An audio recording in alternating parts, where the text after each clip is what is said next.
¿Y si te dijera que lo más importante en tu vida, el sueldo que te alimenta, los ahorros que te protegen, el dinero que crees que posees, podría no ser real?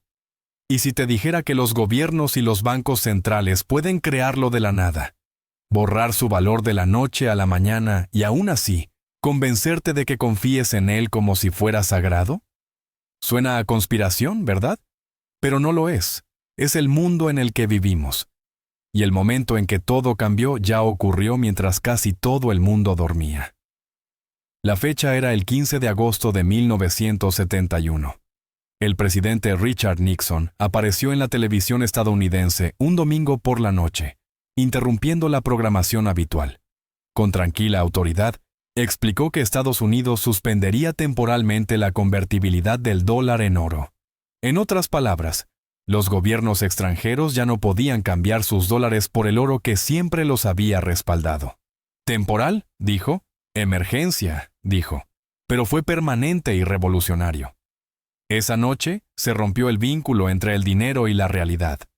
Los dólares ya no eran promesas de algo tangible. Eran promesas de nada más que de sí mismos, símbolos de fe en la palabra de un gobierno. Para entender por qué esto era importante, tenemos que retroceder en el tiempo. Después de la Segunda Guerra Mundial, los líderes mundiales habían construido lo que se denominó el sistema de Bretton Woods. En él, las monedas estaban vinculadas al dólar estadounidense y el dólar estaba vinculado al oro. $35 por una onza.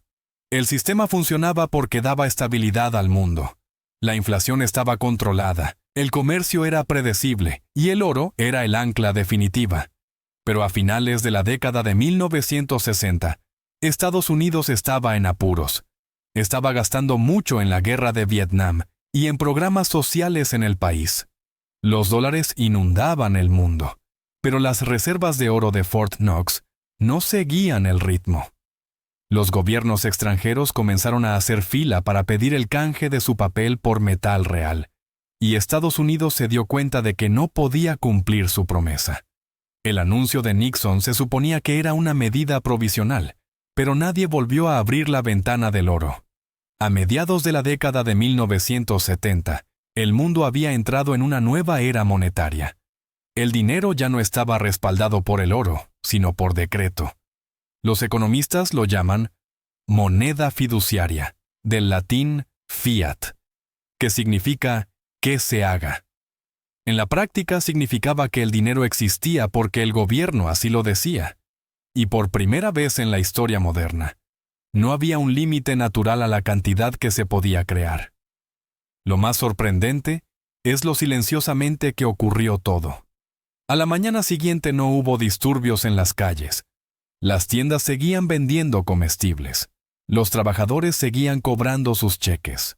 Se mantuvo la ilusión, pero bajo la superficie. Algo profundo había cambiado.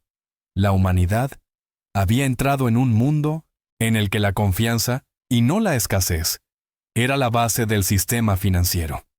Y una vez que la confianza se convierte en el único ancla, la historia nos dice que es solo cuestión de tiempo que aparezcan las grietas.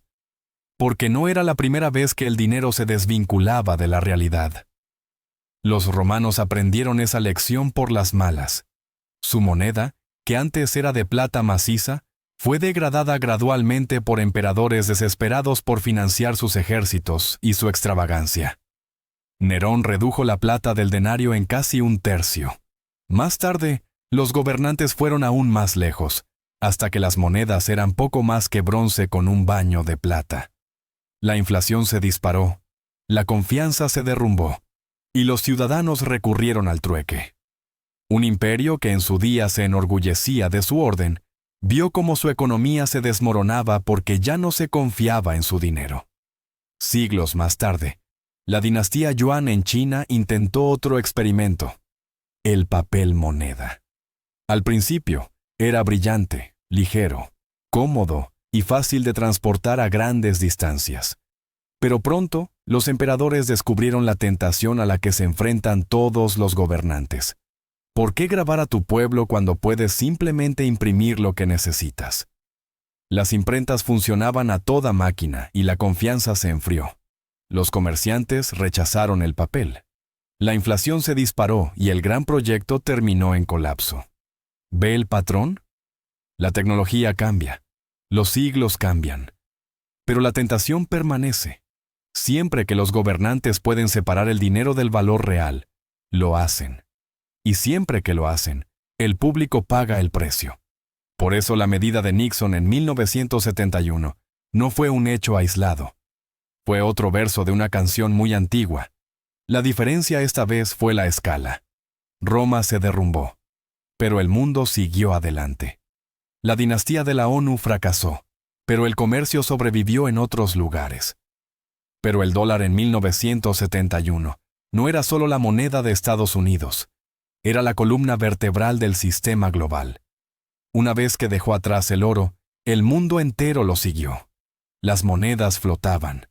Los bancos centrales experimentaron y los gobiernos descubrieron la dulce droga de la deuda sin límites. Al principio, parecía funcionar.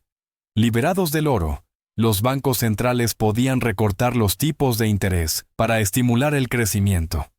Los gobiernos podían gastar libremente, sabiendo que siempre podían refinanciar sus deudas. Y el público se adaptó. La inflación de los años 70 fue dolorosa, pero en los años 80 y 90, las cosas parecieron estabilizarse. Nació una nueva ortodoxia. Los bancos centrales podían gestionar la economía como un ingeniero ajusta una máquina. Lo llamaron política monetaria. Y eso nos dio décadas de auge crediticio, burbujas y colapsos. Cada uno más grande que el anterior. Pero esta es la verdad. La historia deja claro que sistemas como este no están diseñados para la estabilidad. Están diseñados para el impulso. Las posibilidades deuda tiene que seguir creciendo. La oferta monetaria tiene que seguir expandiéndose. La confianza tiene que mantenerse. Si se ralentiza, se corre el riesgo de colapsar. Como un tiburón, debe seguir nadando, o morirá. Y ahí es donde nos encontramos hoy. Un mundo en el que el dinero ya no tiene ningún ancla excepto la fe. Y en el que los bancos centrales y los gobiernos tratan la imprenta como el arma definitiva. Desde 1971, la deuda mundial se ha disparado hasta niveles que antes habrían sido impensables. En 1970, la deuda federal de Estados Unidos era de unos 370,000 millones de dólares. Hoy supera los 34 billones. Las cifras son tan grandes que apenas se registran, como intentar imaginar la distancia a una estrella. Y sin embargo, este sistema depende de que esas cifras nunca se cuestionen. Pensemos en las crisis que hemos vivido. La burbuja.com de finales de los años 90, el colapso inmobiliario de 2008, el estímulo pandémico de 2020. Cada vez, la solución fue la misma. Más dinero, más crédito, más intervención. Nos dicen que eso es estabilidad. Pero no es estabilidad, es aceleración. Y la aceleración siempre tiene un coste. Ese coste se refleja en la erosión del poder adquisitivo. En 1971, una onza de oro costaba $35. Hoy en día, cuesta más de 2,000. A principios de la década de 1970, una casa en Estados Unidos costaba una media de $25,000. Ahora, cuesta cerca de $400,000. Los salarios han aumentado, sí, pero no de forma proporcional. Para la mayoría de la gente, la experiencia de la vida en esta era fiduciaria ha sido sencilla. Trabajar más, ahorrar menos, poseer menos y pagar más por todo. Y sin embargo, el sistema insiste en que creas que esto es normal. Esto no es solo una historia estadounidense. Una vez que el dólar abandonó el oro, todas las demás monedas importantes le siguieron. Europa, Japón, China. Ninguna está vinculada a una realidad fija. Todos los bancos centrales juegan ahora al mismo juego. Manipulan los tipos de interés, inflan la deuda y rezan para que se mantenga la confianza. Y aquí está la cruda realidad. La confianza se mantiene hasta que deja de hacerlo. La historia nos lo dice claramente. Fíjese en la Alemania de Mayer en la década de 1920.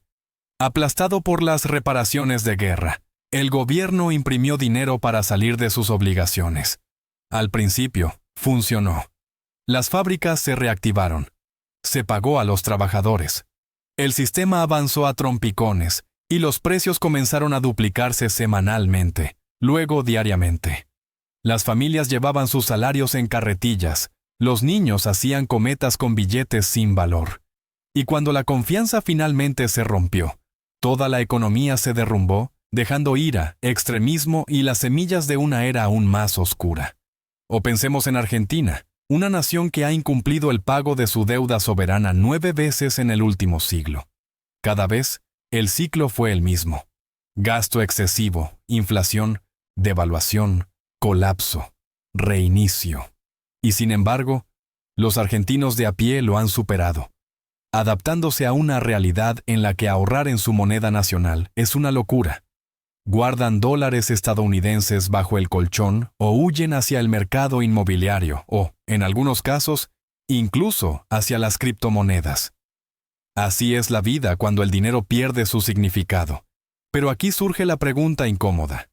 Si la historia muestra este patrón, ¿por qué creemos que no volverá a ocurrir a escala mundial? Estados Unidos no es inmune. Europa no es inmune. China no es inmune. El sistema que hemos construido desde 1971 está globalizado, interconectado, y depende por completo de algo frágil, la confianza. Una vez que se rompe esa confianza, no hay vuelta atrás. Y sin embargo, la mayoría de la gente nunca se detiene a hacerse la pregunta más básica. ¿Qué es el dinero? Lo tratan como si fuera algo natural, eterno, incuestionable. Pero el dinero no es una ley de la naturaleza. Es un invento humano, un sistema de confianza, reglas y aplicación. Hubo un tiempo en que era conchas marinas o sal. Luego fue plata y oro. Después fue papel respaldado por oro.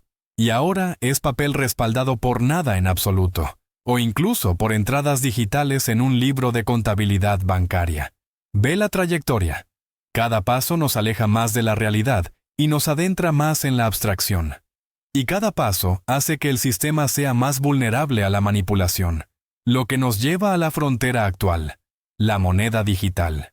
Los gobiernos se apresuran a lanzar monedas digitales de bancos centrales, CBDC. Prometen eficiencia, comodidad y transacciones instantáneas.